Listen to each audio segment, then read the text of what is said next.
Hello,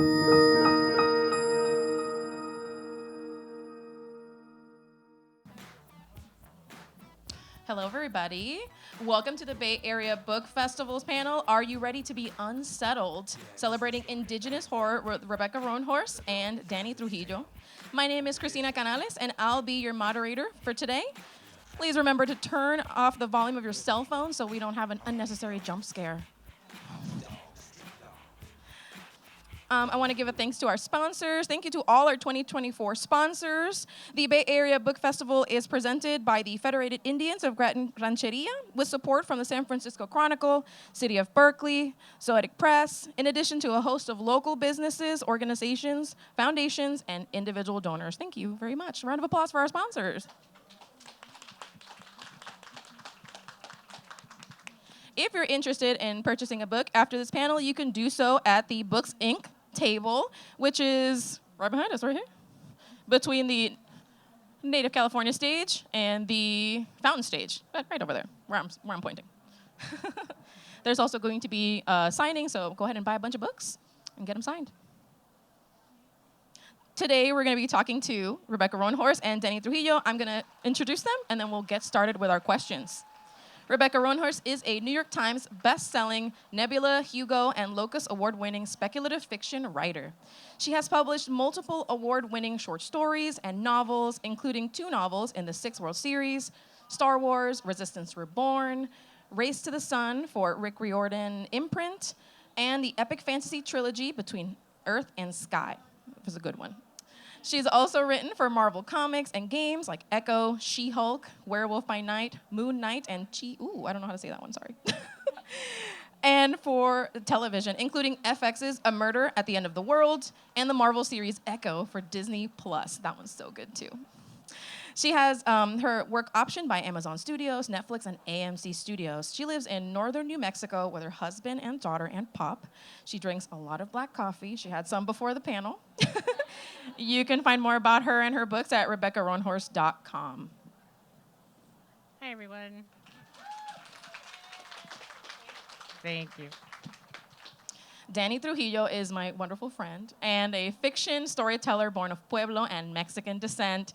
The desert is her happy place and serves as inspiration for many of her works. She holds a Bachelor of Anthropology from the University of Hawaii and a Master of Forensic Behavioral Science from Alliant International University. Yes, girl. She currently resides on the East Coast with her husband, 2 spooky black cats, an elder chihuahua named after jeans, and a plethora of ghosts inhabiting her 1949 home. She writes adult romance under the name Dani Trujillo. She writes horror under D.H. Trujillo. Hi, happy to be here. All right, let's get this thing started. So, I want to know, what's your favorite scary movie? Or what book or movie first got you into horror? So when you mentioned that question earlier, I really had to think about it because I don't consider myself a horror writer per se, but then I said that earlier today and someone was like, well, what about that scene where she sews her son's eyes shut? And what about the fact that like you write about monster hunters? And I was like, okay, so I get it. I guess I am a horror writer. I don't know that I have a favorite horror movie, but I remember the horror movie that made the most impact on me, and this is gonna age me a little bit, but it was the original Exorcist. And I watched that when I was probably like 7 or so. And I went to Catholic school at the time. I was like a good little, I wasn't Catholic, but I was like a good Catholic school goer. And that just scared the crap out of me. And I became a really good Catholic. And even though my parents were like, we're not Catholic. And I was like, now we are. Because I'm not letting that happen to me. So I would say like The Exorcist is the one that has influenced me the most. And then I'm just a huge fan of religious horror in general. I love The Omen, like all those sort of old classics. I started watching the show Evil recently, and it's like this, it's so good, right? I have to like fast forward through all the scary scenes though, because I'm actually a wimp, but I can write it, but I can't watch it. But yeah. What about you, Dani? I have to go with the classic Final Destination. If anyone watches those, yeah, that was kind of like my intro to horror. It was the only thing that my mother could stand to like have in the house. She does not like horror.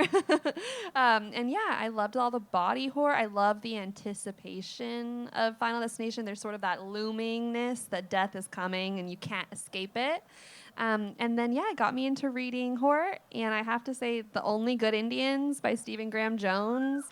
That is like one of my favorite horror novels of all time. I think about it constantly. It kept me awake at night when I was trying to sleep because I was sure Antelope Woman was going to get me. Like, she was coming for me, okay? Like, I knew it. Yeah, so those are my two favorites. And yeah, now I'm super into horror and I watch everything I can get my hands on except the religious ones. That's the one that I'm like, that's not for me. I'm curious, did anyone here watch The Exorcist way too young? Okay, yeah, definitely. I watched it when I was way too young as well. And Final Destination changed how I travel, how I feel about travel. Thank you so much for sharing. You both are in the Never Whistle at Night anthology. It's an anthology of Indigenous horror. I love both of your stories, but I have very different reactions to them. And I want to know, what was your inspiration for your story, and how were you expecting readers to react when they read it? What kind of response were you hoping to get? Rebecca? So my story is called White Hills, and I won't spoil it, but it's about a woman who is sort of not embraced her native identity and is trying very hard to fit in with like upper class white world. But she can't escape who she is and the people around her, and she's driven to do some pretty dark things in order to try to fit in. And that was sort of the inspiration for my story right there. You know, for me, a lot of Native horror focuses on sort of the after effects of colonization. And well, the continuing effects of colonization, including fractured identity and what that looks like. And so while my first novel does deal quite a bit with sort of traditional Native stories, Navajo stories, and traditional monsters, what I really like is this idea of the horrors of everyday life and the way that history and society has created sort of a new kind of horror. So maybe like social horror. I guess that's what I'm trying to get at. So if you think of like Jordan Peele and the kind of horror that he makes, when I'm thinking horror, that's what I want to see. That's the kind of stories I want to tell. Awesome. I think of like domestic horror as well, because a lot of it takes place in her like very opulent house, her husband, and go read it, y'all. It's very good. And Dani, what was your inspiration, and what were you hoping to get from me? Because I know what I got from you.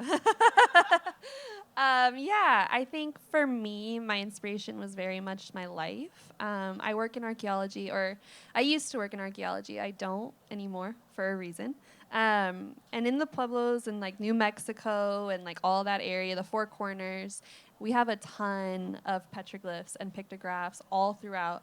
And the majority of them are not maintained by anybody but us. And so a lot of times people, hikers, whatever, go in there and they mess our stuff up. They touch it. They deface it. I mean, one of the most famous ones, Vanessa Hudgens. She went out there. She carved her name right. Yeah. I will never forgive her. Gabriella, how could you do this to me? Ugh. But yeah, so that was kind of like the inspiration. You'd be surprised like how white archaeologists also treat our materials, but also us as other indigenous anthropologists. Yeah, so it was kind of more of like my fantasy. It's like what I wish I could do to the people who mess with my stuff. Yeah, and I wanted people gagging. I wanted them closing their eyes. I wanted them like shivering with disgust. I did that, right? you sure did. I don't know, it was strange. There's a part in the story where like a character's like arching their back towards the sky, and I found myself like randomly doing it. I'm like, stop.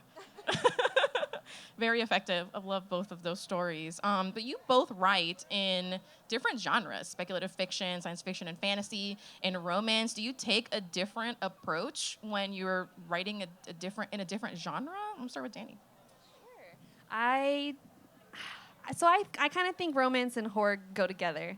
I think they go hand in hand. I think falling in love with someone can be extremely horrific. Oftentimes, like they might freak you out, but you're also freaking yourself out. You're like, oh my God, like I'm so annoying, I'm so clingy, and like, or oh, my childhood trauma is really catching up to me. Like it's showing up, and sometimes so you're confronting the worst parts of yourself because you love someone so much that you want to be the best person you can be. And it can be really horrific to like realize, oh, I need therapy. Like you're kind of like, oh, damn, I didn't want to do that. But you need it, right? So I think romance toes the line. I think love and hate and horror and romance are kind of back and forth. But yeah, I do. I tend to write sometimes with word choice and tone that reads horror in my romance, and so that'll be like my friends or my editors will kind of like highlight that and be like, what is this? Like, please don't talk about like blood and flesh like in a romance. Like this is weird. Don't do that. So yeah, I have to like kind of police my word choice and things like that. But otherwise, I think they kind of go together. You have sex scenes. You have murder scenes. Are they that different? I don't know. Interesting. It's funny too. My partner's in the audience. Thank you, honey, for being here.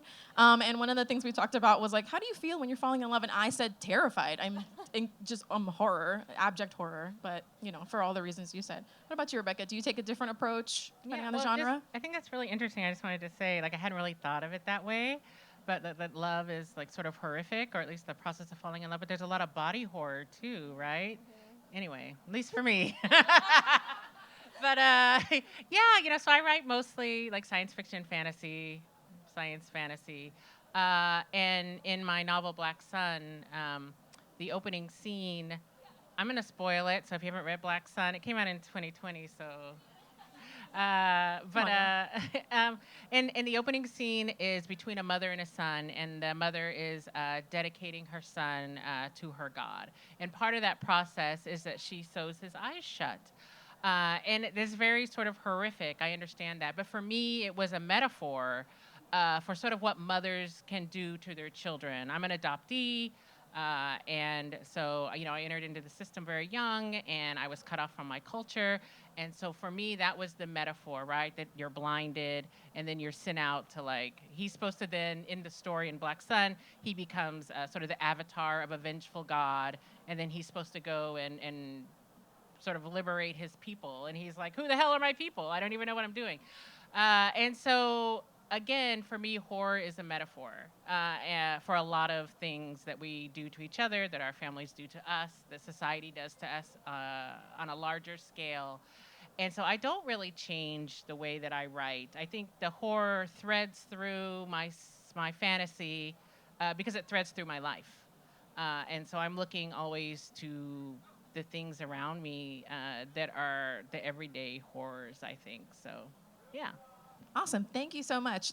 Now that you mention it, I read Black Sun when it first was published, and I didn't necessarily make that connection of like that maternal sacrifice, like what you would do for your children, what you would do to your children. So effective. I'm here to remind you. Thank you so much.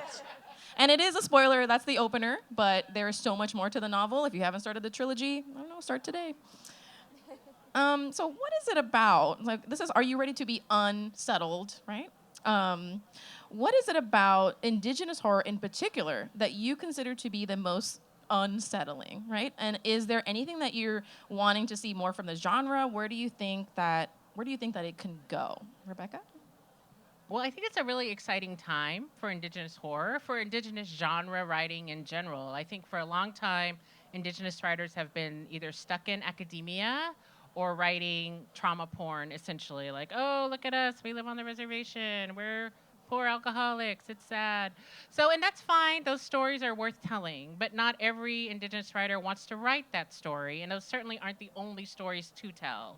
And so for me, being a science fiction fantasy fan, I wanted to write stories with Indigenous people and Black people in the future thriving, getting to be the heroes of their stories, but also getting to be the villains. Getting to be the love interest, getting to be the hate interest. I don't know. Just to have a sort of what am I trying to, the larger, so you have like options and you appear in all sorts of levels of the story. And that's what was important to me. And so I think Indigenous horror in particular seems to be thriving. We have authors like Stephen Graham Jones, who I'm actually doing an event with on Tuesday. Very excited to like hang out with him, and love his trilogy. He wrote a slasher trilogy also, which is like wild. Like who gets to write a slasher trilogy? That's so bizarre. But it's very, very good. And it's very, very creepy. But he has a lot to say, and it's very interesting. But you have him. You have all the folks that are in Never Whistle at Night. You have Erica Worth, who's writing Indigenous horror. So I feel like that in particular is really getting some attention.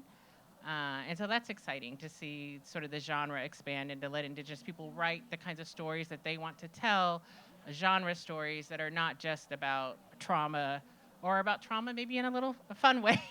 Is that possible? Yeah.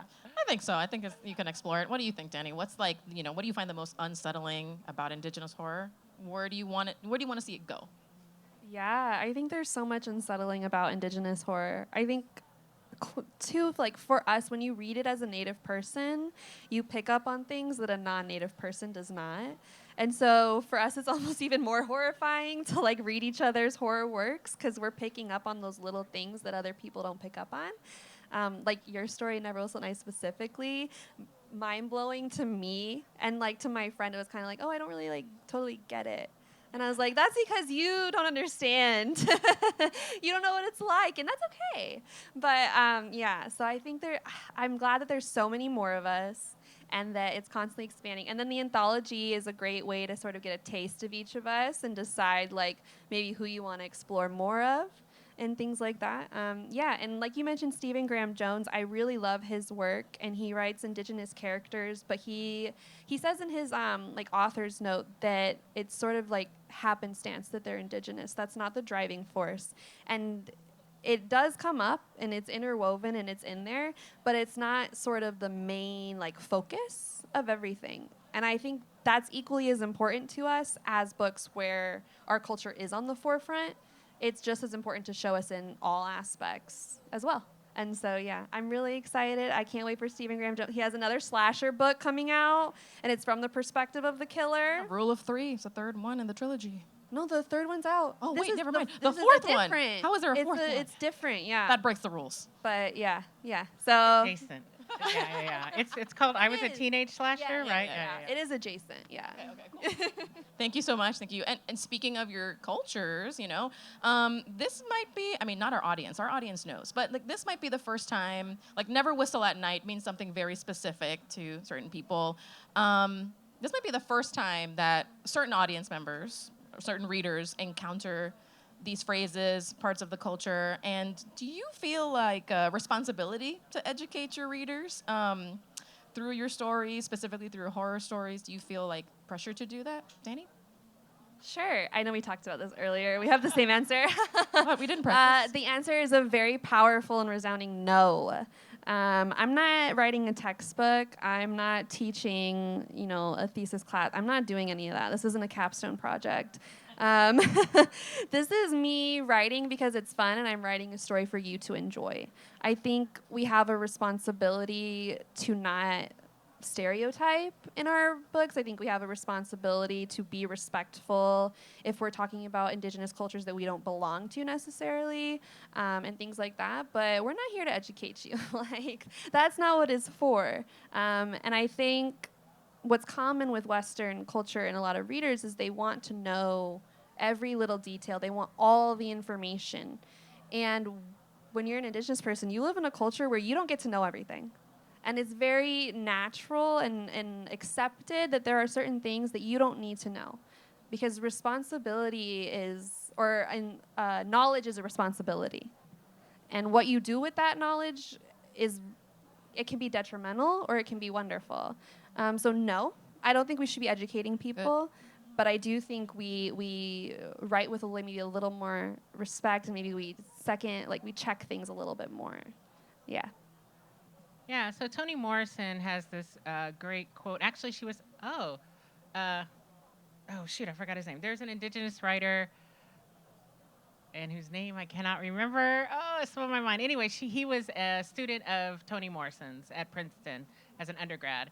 And there was this great article, and he was talking about working with Tony, and he was feeling, I think he's Lakota, and he was feeling this like responsibility to educate, in his stories, because he would write these stories and people wouldn't get it, like they didn't really understand, what he's talking about. And Toni Morrison was like, "You're not an ethnographer. It's not your job to educate, like you said. This is not like a capstone project. You're not writing a textbook. Your job is to like tell a good story to your best of your ability." And hopefully, trust your readers, that they are willing to come in open-minded, that they'll like come along for the ride. And if they need to go educate themselves a little bit, they can do that. We're certainly expected to be educated about mainstream culture and cultures that aren't ours. And somehow we survive and enjoy those stories, and everything's okay, right? So I think, and I think it does underestimate readers a little bit to assume that they need to be educated. If you read my stories and you don't get all the words or the names or like something like that, that's okay. Get what you can get out of it, and just sort of keep it moving. And hopefully I always find that there's universality in this specificity. So we might tell a very specific story, but hopefully we're telling a human story as well. And so that should relate to everyone, assuming you're human. Thank you so much for that. So I recently finished a thriller by an Indigenous author, Vanessa Lilly, and one of the quotes in the book, I was reading it a couple of days before this, and I was like, whoa, that's so crazy. I'm about to do this panel. The quote is, "It is easier to remember spooky Native legends rather than Native pain." As an Indigenous writer, as an Indigenous horror writer, does this resonate with you? Rebecca? Why not both? Gosh, yeah. I guess so. Like, I guess a spooky story has its appeal. I don't know. I'm gonna have to think about that. That's okay. Because my We'll come problem back with to you. like the whole, well, I'm not done. Oh, there you go. No, keep going. I'm gonna say that, and I've got to qualify myself. So, because I was just talking about like this idea of like tragedy porn, and that people become voyeuristic. They want to look in and they want to see that Native pain. And so I am a big non-fan of that. I don't care for that at all. So in that sense, I don't think that's necessarily the story, at least that I should be writing. Although, other people might want to write that. So I don't know if that answers the question or not. I think I just babbled a little bit.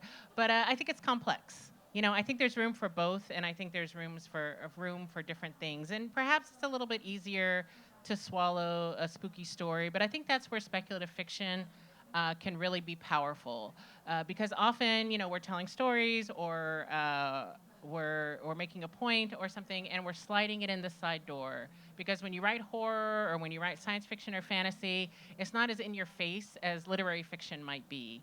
And so you think, oh, I'm reading this adventure story, about this like kid that's going to become a god or something. But what I'm really talking about is all these other issues. And so hopefully you're along for the adventure story, but you're also seeing the larger like issues at play in my fantasy adventure. Well, beautiful answer. Love it. Can't say anything wrong to me, Rebecca. What about you, Dani? Yeah, I think definitely people prefer spooky stories of Indigenous people. I think it's kind of like you guys want to wear turquoise and people want to wear regalia and they want to wear beads, but they don't, want to protest with us. They don't want to come to our reservation when we're struggling and trying to get noticed that we need help or whatever, So I think it's kind of like that. And yeah, like Rebecca was saying, I think when you do things like speculative fiction or even horror, you can really twist it. You can write a completely different story that is showcasing a true horror that happened to you. I think To Shape a Dragon's Breath by Boniquil Blackus is like a really good sort of showcase of that. It's like set in the 1800s, but there's dragons, and then there's a dragon school. So you're getting a lot of those like colonization things, a lot of racism and stuff like that, but it's through the lens of like this really fun YA dragon fantasy. So like you don't realize it as much that that's what you're reading. And so yeah, I think, I don't know. It's back and forth, right? Because I don't think it's cool for us to only make money off trauma porn. But I also think people should care a little bit more than they do. But yeah, so I think the fantasy and sort of twisting things in that way is like kind of the best way to go about it. Yeah. Awesome. Thank you so much. You both carry multiple racial identities. How do you carve out space for that in your Indigenous literature? Dani. So I write mainly Chicana characters or Mexican and Indigenous of some kind, because that's what I am. That's what I know, and I understand how that feels. Yeah, and I don't know. I always tell people I'm a whole person, regardless of how split up you think my blood is or whatever, or how little of it. Someone just this week was telling me I'm not Mexican enough, and I was like, okay. I don't care what you think. Like that, I got over that when I was like 10 years old, guys. Like this is schoolyard bullying right now. Like, come on. Yeah, so I think it's really easy. And in writing, there's so much we can do. You can have characters that have multiple racial identities, and you can showcase that to your readers. And you can show them, participating in both cultures and making foods of different cultures.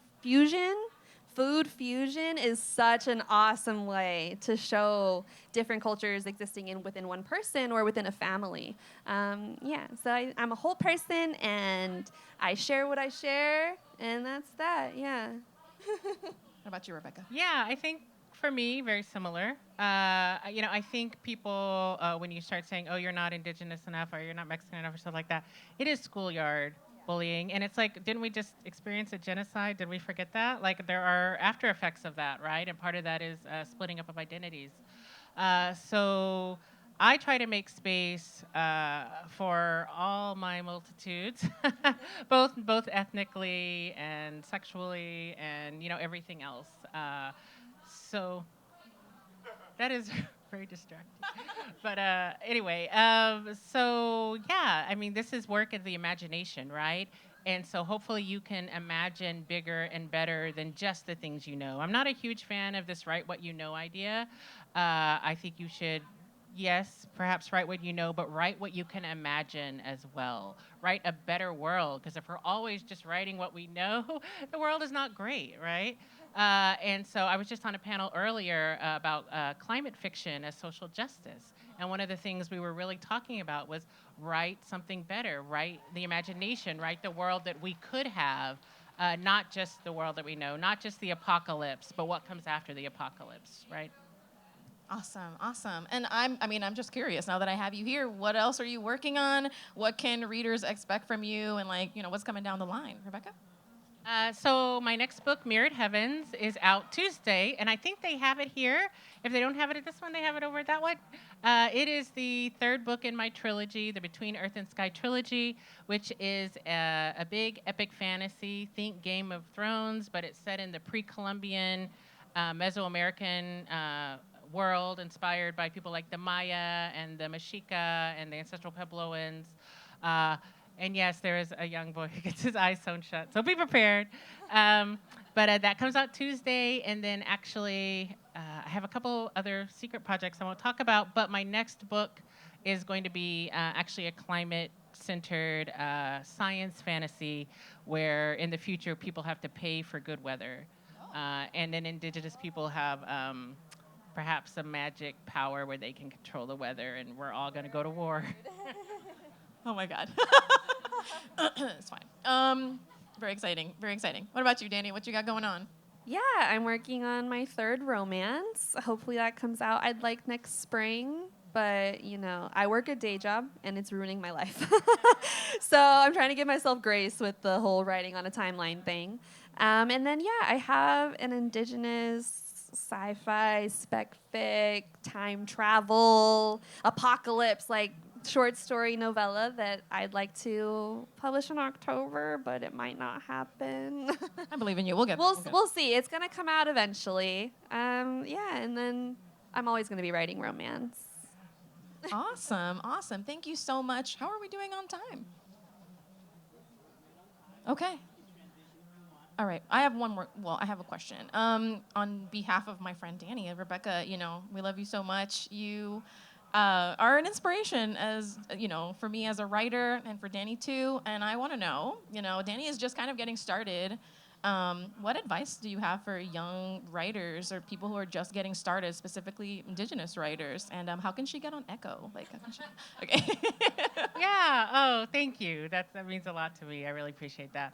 Um, Gosh, I think for me, the thing that I always tell people is don't try to write to the market. If you're a writer and you want to get your stories out there, think of the story that only you can tell, whether it be from your experiences or for like what it is that makes you who you are. Write that story. Don't worry about what's hot. Oh, romance is hot. Oh, vampires are hot. By the time your book gets published, it's not going to be hot anymore. So you write the book that only you can write, that you love, like that makes you happy. Write for the reader that you are. And then, buckle up. Because I will tell you this, writing and publishing are two different creatures. And publishing is a beast. It's a difficult market. And still, there are very limited opportunities for women of color and for women in general writing in genres like science fiction and fantasy. So it's tough, but it's worth it. And there are readers out there who you will reach. I just got a letter yesterday. I'm just going to share this because it means a lot to me. The boy whose eyes are so shut. We keep going back to him, but he is actually, I guess, sort of the anti-hero of the trilogy. And he goes on and he has a very... Sorry, that is so loud. Okay, and so anyway, he's a blind character. So he has a disability throughout the book. And I got a letter from a reader, a blind reader, who was like, this character means so much to me. He's also a fighter. He's like a badass. He's also the love interest. And the reader was like, to see a blind character as like the love interest was like a big deal. And his disability did not get in the way of the hot character falling in love with him. And like, how cool is that? And then he fights. He's like a badass fighter, and he fights with his cane. So it's a mobility device, but it's also a weapon. And so little things like that meant enough for this reader to reach out to me and say, I see myself in your science fiction and fantasy, and it's the first time I've ever seen a blind character portrayed in a way that I identify with, is huge. Like, that sort of thing keeps me going. And so, I think you don't know the power that you have by telling your story, but you can reach people out there and change their lives. I know if I was reading books like that when I was a kid, things might be different.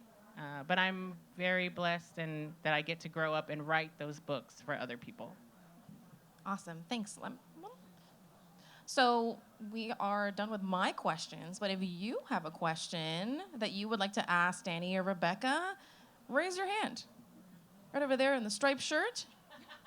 There we go. So I have a question for both. So misogyny and racism are very prevalent in horror communities, and I think one of the best ways to combat that is women writing horror and women of color specifically writing horror. So Rebecca, you've had a short story in 2 anthologies this past year. Do we have a horror novel on the way? And Dani, is there a horror romance on the way? Oh my God. I didn't even consider the possibility. So I did have the short story White Hills and Never Whistle at Night, and then I wrote a story for a Jordan Peele anthology that just won the Stoker Award last night. So congratulations to all the folks in that. And that is called Eye and Tooth, and it's about a brother and sister monster hunting duo. And I would love to expand that to a novel. I think they're a lot of fun. It's a little more, there's a little humor in it. Like, I do like you were talking like funny horror, like things like that. So I don't know if that I'm that funny, but I did enjoy that. So you never know. And then I don't really distinguish genres. I write what I want to write, and then I let my editor tell me how this is supposed to be marketed. So. Awesome. Okay. We have another question from the audience. My answer? Oh, I'm sorry. It was for both. I'm sorry. Keep going. Horror romance, yes. I would like to write more than one horror romance. I would like to really dive in. I think, like I was saying, they toe the line together. And I think there's a lot of things I could do with that. I think I could have a lot of fun. So yes, hopefully more than one. Awesome. My bad. Okay. Everybody answered. We have another question from the audience. Hello. I'm curious if you could speak about the role of humor in the writing that you do in general and Indigenous horror in particular. I think it's really interesting the ties you made to romance and then just the sort of anti-trauma porn stories. So curious what your thoughts are on humor and how it plays a role in your work. I did laugh at the end of your story. Mine? Yes, Dani's story is like, Yeah. there. It is funny. So. Okay, yeah. Okay, so if you know Native people, we are very funny. We tease each other constantly. Like, we will make absolutely anything into a joke. Like, you will be suffering on the floor, and we are going to find a way to make you laugh. And it's probably going to be at your own expense, but it's going to be funny. I don't think of myself as very funny. But yeah, I think I would definitely love to tie in more comedy into my horror in the future. Like Chris was saying, mine ends with kind of a little bit of a joke. It's kind of a funny joke to me, I think. Maybe not to the people who got, the boils and stuff. Yeah. But yeah, so I think it's a cultural tie for us too. And so hopefully, yeah, I'd love to explore that in my future horror writing. I think with Jordan Peele, like you were saying with his movies and stuff, there's a lot of comedic moments and dark humor in his stuff. Yeah, so I think they go hand in hand, and yeah, hopefully I can learn to be funny in writing because I don't know how to do that yet. Yeah, just a little bit. It's just really hard. Humor is really hard. So, appreciate the funny writers in your life. But I agree with you. I think that natives are very funny. Something about that trauma makes you laugh, right? So they will laugh at anything. And certainly in my book, Trail of Lightning, there's a lot of humor. It might be native humor, so it might be subtle. It might be things you don't necessarily get if you're not from that culture. But certainly, yeah, there's jokes. Do we have time for one more question? Right here up front. Hella grateful. Oh, thank you. I am grateful to be here. I heard you both talking about navigating kind of this unknownness, whether it's culturally or just because of your identity, and then thinking about trauma. I was wondering your relationship to pain as a source in your writing. How do you write from an authentic place, acknowledging that there is deep pain and hurt, but also being aware of the voyeuristic relationship many readers may have?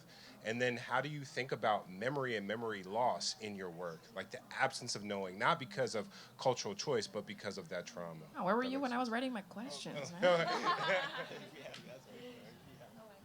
Yeah, wow. So those are great questions. Gosh. So I think that you need to always be clear as a reader that the author and the characters are not the same people. Like certainly we draw from our own experiences, as everyone would, but there is no one-to-one. I'm not writing myself. I might be writing aspects of my personality times 10, or sort of blown up and exaggerated to make this character. I am a believer in sort of bleeding on the page. So a lot of the trauma that my characters go through do resonate with me, like from my own experiences. I think you said that pull from yourself as well, but they are specific to that character. And so in that sense, I think you can avoid some of the voyeuristic aspects of this because this is fiction. It's not nonfiction. It's not a biography. And certainly, I think writing fantasy allows me to create distance. Perhaps a little less so in real world. If I was writing realistic fiction or something, then it feels a little more voyeuristic. But this is mermaids and crow gods and things like that. So I think that another thing that speculative fiction allows is some space so that it doesn't become like that. And I love this idea of memory and how that works, especially as an adoptee, because I think that's just all through my work. I have to really think about that. Because, that feels like a paper, right? But gosh, a lot of the things, I think one of the fun things about being an author too is sometimes you write stuff like that and you don't even realize what you've written until it's done. And then you can look back on it and go, oh, these are the themes in my work. I didn't even realize I was writing these themes. Or you have someone like you who's like, look at these themes in your work. Did you realize you were writing these things? And you're like, no, I had no idea. This is so cool. So I don't really have an answer for you, but I think it's a great question. Yeah, I think, oh my gosh, my relationship to pain. Like, why'd you have to ask me this? I think one of the things I've been saying with my contemporary romances is I write a lot of death, a lot of familial death. And I've been telling people, like, oh, my third romance, it's not going to have death. I'm not going to kill nobody, I promise. But I'm also kind of like, oh, I don't know if I can do that. Just for me, I come from a really large family, and it's kind of weird to say it this way, but like we're dropping like flies to the point where it's almost, I'm confronted with loss and death just constantly at this point. And I live in the East Coast. My family's from New Mexico and Colorado, and I don't get to go to the funerals usually. My husband's in the military, so he's like never around, and I have to be the one, to stay at home. And so I think, there's a lot of pain and grief in my writing. And I don't know if I'll ever not write about grief. It's constant, and then your memory and memory loss questions. Yeah, I think that touches me pretty deeply. I find a lot of like Chicana prompts or even native like writing prompts will talk about memories like from your childhood as like a starting point. And I don't have memories before age 16 really. So that's really hard for me personally because I can't tap into that. I don't know. And that sort of unknowing can be scary, can be horrifying, can make you feel less than, like you're not a full member of the community and things like that. Maybe I'll write about that in the future. Thank you so much for that question. One thing that I'm thinking about also is like a preservation of our past, right? Making sure to remember the things that have happened and things we want to make sure that we do remember. You were talking about knowledge as a privilege, and then like preserving that is a really big responsibility. Hey, I'm glad you asked the question on me. Okay, how are y'all feeling? All right, we have time for one more question. Okay. Over there.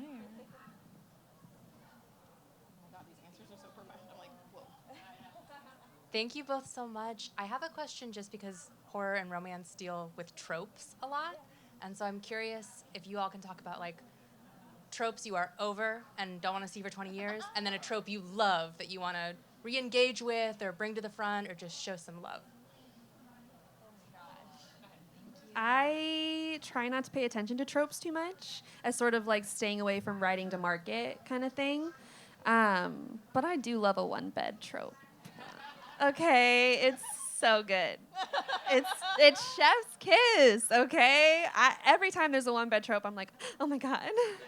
They have to sleep together with no touching, and then they wake up cuddling, I love the one-bed trope. I'm a big fan of, like, forbidden romance, too. That's going to be sort of a theme in my third book. Not so much forbidden, like, crazy forbidden, but more just the family is kind of like, meh, meh, meh, meh. I don't like them for you.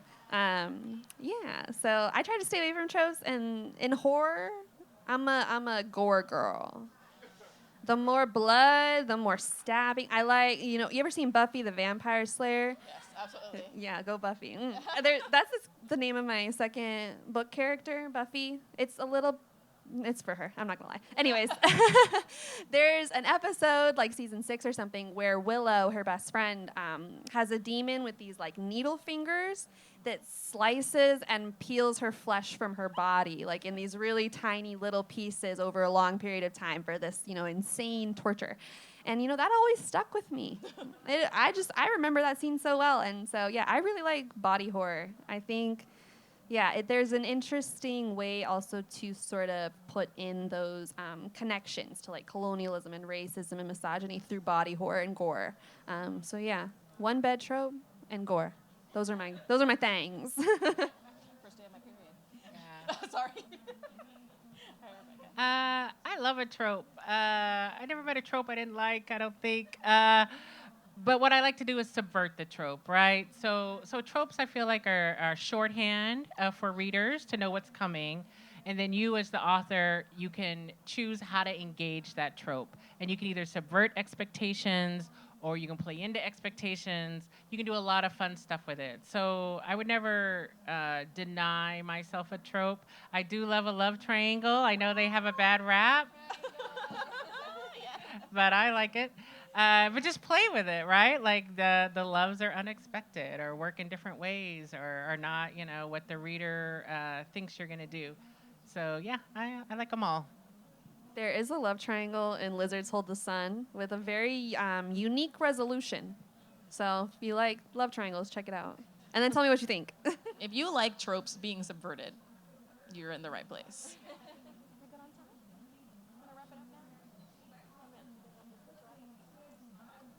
Well, I want to say thank you once again to you two beautiful women on stage. Thank you so much for answering my questions. Audience, thank you for being so wonderful, asking really great questions as well. Fantastic panel, fantastic audience. I just want everybody to give a round of applause.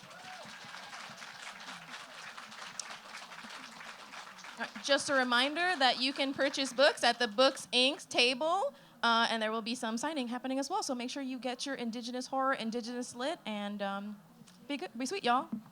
Thank you.